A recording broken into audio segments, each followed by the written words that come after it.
Salam anak-anakku sekalian, bertemu dengan saya Bapak Ekron Pemaju SPDK.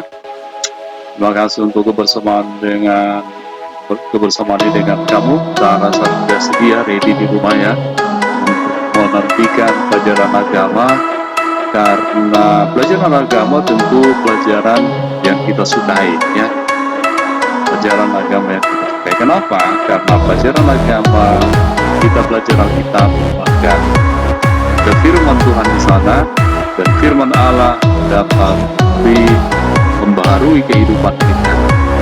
Itu sebabnya kita membuka hati untuk firman Tuhan. Dan firman Tuhan berkata, Yesus adalah jalan dan kebenaran dan hidup. Tidak seorang pun yang datang kepada di surga kalau bukan karena melalui Yesus Kristus. Jadi hanya melalui Yesus Kristus, sebabnya kita tetap cinta Yesus, cinta firman Tuhan. Haleluya. Mari kita berdoa. Bapa kami di surga, Bapa yang penuh kasih, berkati kami ya Tuhan dalam mempelajari materi ini. Kami akan belajar tentang gereja sebagai umat Allah yang baru, biar kami bisa memahami dan kami menyadari bahwa sungguhnya kamilah gereja ini. Pimpin kami dari awal sampai pada akhirnya, di dalam nama Yesus kami berdoa. Haleluya. Amin. Tuhan berkati kita sebelum berdoa. Kita percaya Tuhan adalah jawaban dari segala masalah dan persoalan hidup kita. Baik anak-anakku sekalian, dimanapun kalian berada tentu di rumah, kita masuk ke sini materi kita, bahwa gereja, bahwa judulnya adalah gereja sebagai umat Allah yang baru. Dalam Kisah Rasul pasal 2, ini ada bahan Alkitabnya. Kisah Rasul pasal 2 ayat 1 sampai 47 itu berbicara tentang lahirnya gereja pada hari Pentakosta ya, dan bagaimana kehidupan jemaat pada saat itu ya. Dalam 1 Petrus pasal 2 ayat 29 juga itu berbicara tentang bagaimana Tuhan menebus umatnya ya. Yeremia pasal 31, situ Anda atau kalian bisa membaca mengenai bagaimana Tuhan memberikan hati yang baru pada jemaat ya. Nah, kita bernyanyi dulu, aku gereja, kau pun gereja, kita sama-sama gereja.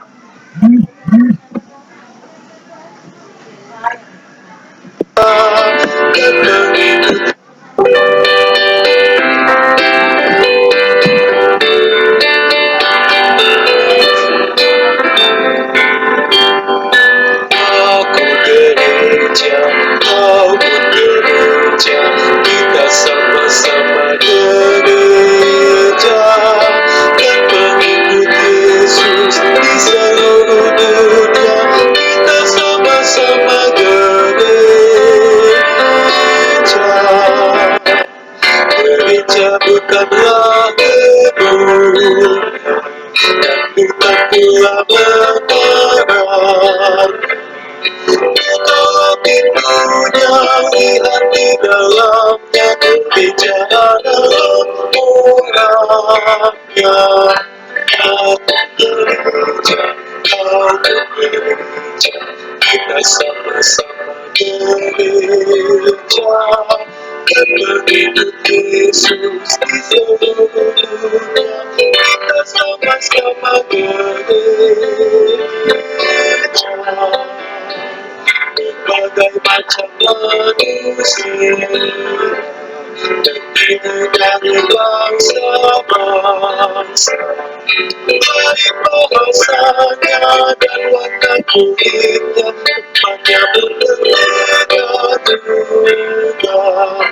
Aku gereja, kau gereja, kita sama-sama gereja, pengikut Yesus di seluruh dunia. Kita sama-sama gereja.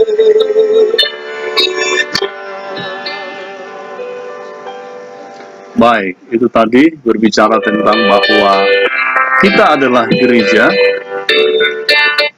Kita adalah gereja. Gereja itu bukanlah gedungnya, tetapi gereja adalah orangnya. Baik, ini lagunya ya. Ini lagunya dapat kita lihat di situ. Lagu Aku Gereja Kamu Gereja, ayat pertama sampai ayat yang ketiga. Itu dari Kidung Jemaat pasal 257 ayat 1 sampai pasal 3. Jadi gereja berdasarkan lagu tersebut bukanlah gedungnya tetapi orangnya.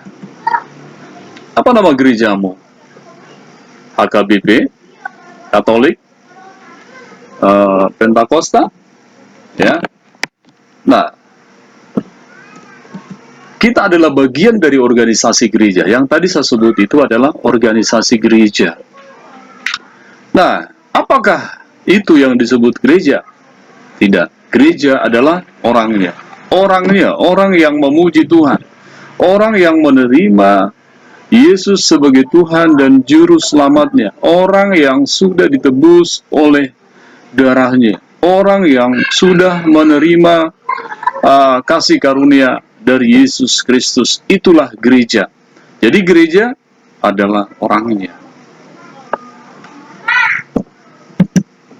Pengertian gereja, apakah arti gereja sesungguhnya? Kata gereja dalam bahasa Indonesia berasal dari sebuah kata dari bahasa Portugis, yaitu igreja. Perhatikanlah, dia ada dengan huruf berwarna merah. Nah, itu bahasa Portugis. Kata igreja dalam bahasa Portugis ini dekat sekali dengan kata eklesia dalam bahasa Spanyol, yang mempunyai arti yang sama, yaitu gereja. Kata eklesia ini dapat ditelusuri kembali ke kata aslinya dalam bahasa Yunani. Ingat, kata asli bahasa Yunani gereja adalah eklesia. Mengapa kata asli eklesia? Karena kitab Perjanjian Baru itu ditulis dalam bahasa Yunani. Sementara bahasa asli dari Perjanjian Lama apa? Kebanyakan bahasa Ibrani. Kebanyakan bahasa Ibrani. Eklesia berasal dari dua kata, yaitu ek dan kalesia atau kaleo, yang artinya kata ek berarti keluar, sementara kaleo artinya ek keluar, kaleo atau eklesia dipanggil. Jadi arti sederhana eklesia artinya dipanggil keluar. Dipanggil dari mana? Dipanggil dari kegelapan dosa menuju kepada terangnya yang ajaib. Itu 1 Petrus pasal 2 tadi ya. Sementara itu kata eklesia berasal dari dua kata kerja lain yang berarti memanggil. Dengan demikian kata eklesia mengandung arti dipanggil keluar. Artinya anggota-anggota gereja adalah orang-orang yang dipanggil keluar dari lingkungan, dari sana keluarga, dari kerabat, dan juga dan tentu dari kegelapan dosa ya.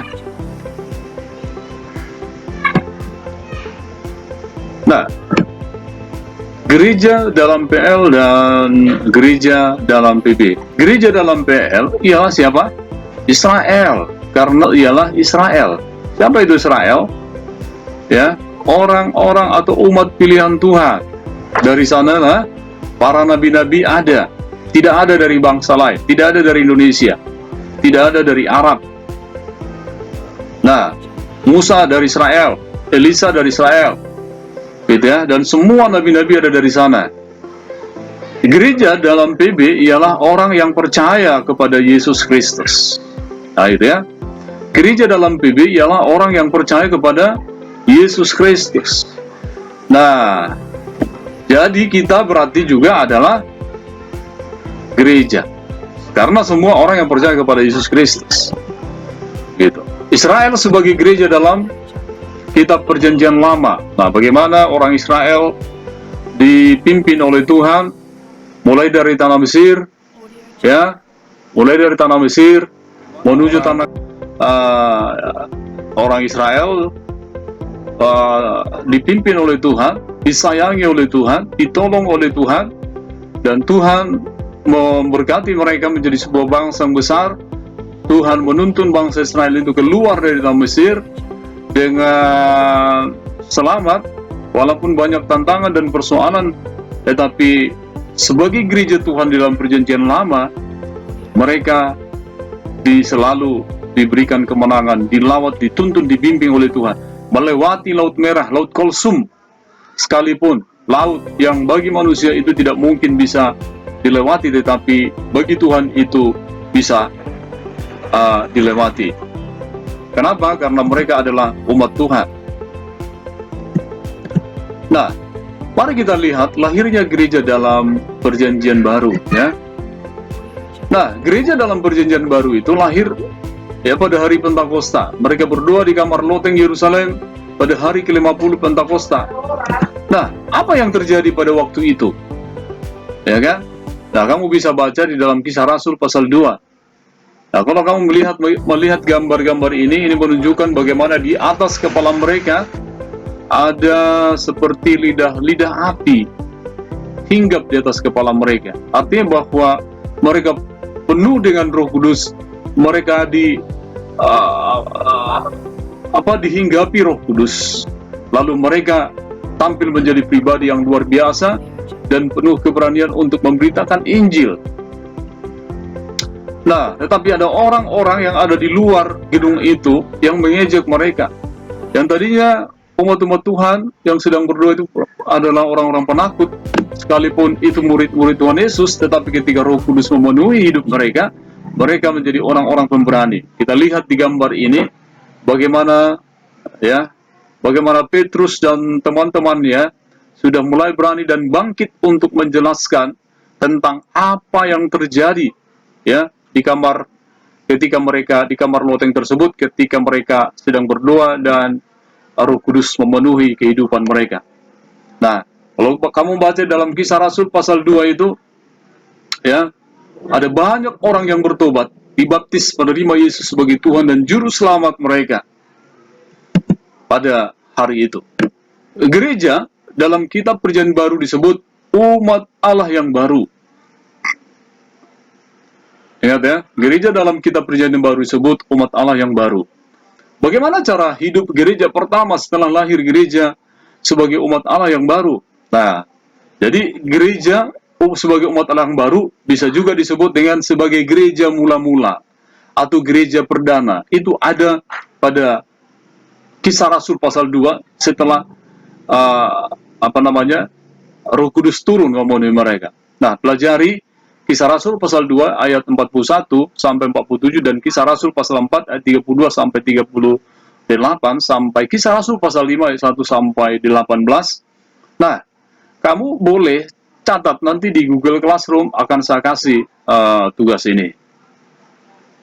Nah, disitulah nanti kamu akan temukan bagaimana sih gereja mula-mula itu, ya, bagaimana kehidupan mereka, ya. Tentu apakah enak-enak? Nggak ada masalah mereka hadapi, ada. Terus bagaimana dengan gedung gereja? Apakah mereka punya gedung gereja? Belum. Mereka masih beribadah di rumah. Mereka saling mengasihi, ya. Kemudian mereka hidup dalam kejujuran. Ketika ada orang tidak hidup dalam kejujuran, di dalam Kisah Rasul pasal 5 ayat 1 sampai 18, apa yang terjadi kepada Ananias dan Safira? Mereka meninggal. Karena apa? Karena mereka sedang berbohong kepada Tuhan. Walaupun sebenarnya di hadapan dia bukanlah Tuhan kelihatan, tetapi Petrus. Tetapi Petrus tahu, dan Petrus berkata, "Mengapa engkau membohongi Roh Kudus?" Nah, itulah kehidupan jemaat mula-mula. Yang menjadi tugas kamu ini, ya, apa yang mereka lakukan setiap hari, bagaimana jumlah jemaat, bagaimana dengan harta mereka, apa yang terjadi kalau berbohong, bagaimana dengan mujizat. Nah, itu kemarin sudah harusnya kamu kerjakan itu, ya, di pertemuan yang pertama. Baik, pergumulan gereja. Yang pertama, gereja yang terbuka. Ya, gereja terbuka, ya, ini pergumulan gereja. Ya kan? Nah, gereja terbuka. Dalam Kisah Para Rasul pasal 2, di situ digambarkan bahwa gereja perdana adalah gereja yang terbuka. Bukan pintu gereja yang terbuka, tetapi sifat gereja itu terbuka bagi berbagai golongan, bagi setiap orang. Gereja ini terdiri dari orang-orang yang dari berbagai daerah di seluruh dunia. Ya, beda dengan Yahudi, ya. Yahudi bukan Kristen, ya. Orang Israel bukan Kristen. Walaupun ada orang Kristen, tetapi mayoritas beragama Yahudi. Nah, Yahudi, walaupun Kristen turunan dari situ, dari Yahudi, tetapi orang Israel pada dasarnya tidak menerima Yesus Kristus sebagai Tuhan dan Juru Selamatnya. Nah, sebabnya itu harus dipisahkan, ya, Yahudi. Nah, orang Yahudi itu gerejanya itu seperti tidak agamanya tidak terbuka seperti gereja, gitu ya. Nah, tetapi tertutup. Nah, baik. Kemudian, gereja perdana juga terbuka bagi kepemimpinan perempuan. Ingat, tadi yang pertama, gereja dalam Kisah Rasul pasal 2 itu terbuka bagi setiap golongan dan setiap orang. Yang kedua, gereja perdana juga terbuka bagi kepemimpinan perempuan. Banyak tokoh perempuan yang berkiprah di gereja perdana. Siapa itu? Yang pertama Lydia, kemudian Priscilla, nanti baca ayat-ayatnya. Kemudian Yunia. Nah, mereka adalah hamba Tuhan, ya, perempuan. Kemudian gereja juga menerima orang yang cacat. Nah, ini keterbukaan di mana gereja menerima orang cacat. Orang Yahudi kan tidak seperti itu. Tetapi gereja dalam perjanjian baru, ya, khususnya dalam Kisah Rasul, menerima orang cacat yang tidak sempurna untuk menjadi anggotanya, yang tidak sempurna untuk menjadi anggota gereja waktu itu, ya. Dan sekarang juga ada gereja-gereja, bahkan gereja-gereja kita terdiri dari berbagai orang, apa mau cacat, mau tidak cacat, mau sempurna, semuanya diterima. Dalam Kisah Rasul 8 ayat 27 sampai 40 dikisahkan bahwa Filipus membaptiskan seorang sida-sida Ethiopia. Sida-sida adalah laki-laki yang dikebiri. Dalam aturan agama Yahudi, orang yang dikebiri dilarang masuk bait Allah, bait suci, ya. Nah, tetapi gereja menerima seorang sida-sida yang dikebiri untuk menjadi umat Tuhan yang baru. Nah, tugas kamu adalah tuliskan tentang gerejamu. Apakah gerejamu adalah gereja yang terbuka seperti gereja perdana atau gereja mula-mula? Nah, ya, tuliskan tentang itu.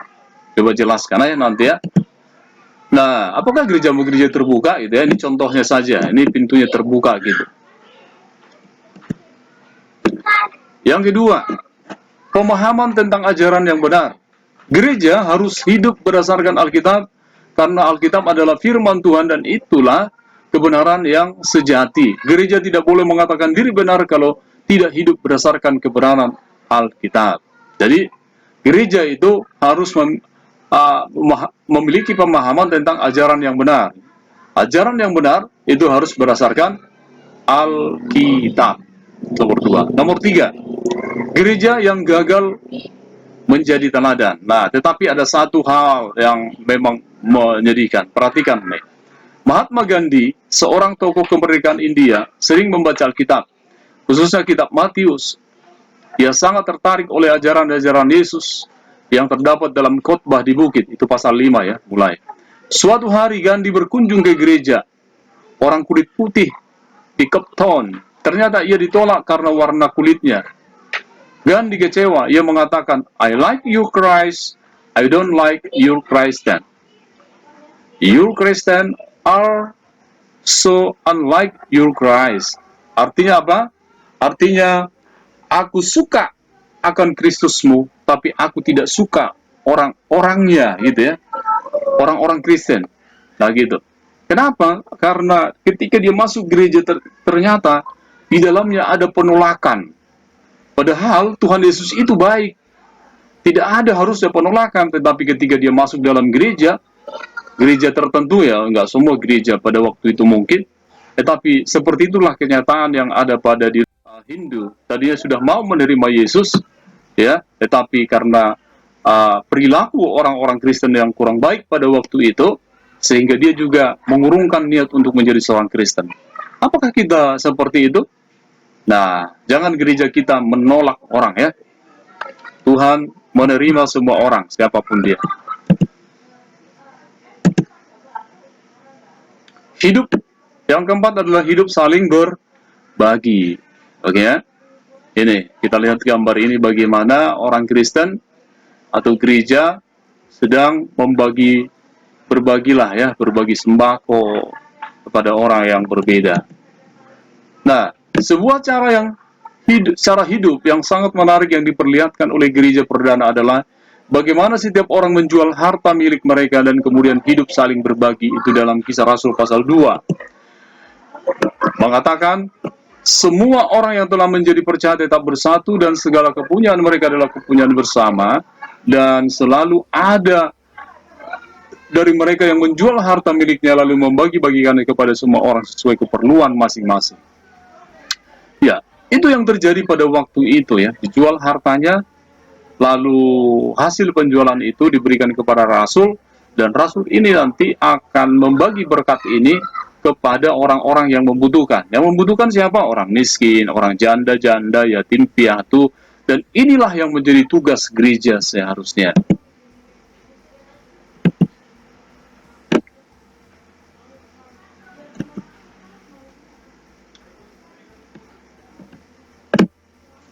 Baik, masuk ini kepada penilaian.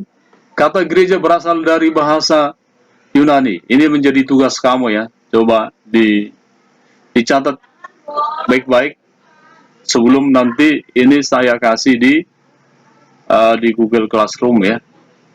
Google Classroom. Silakan dicatat.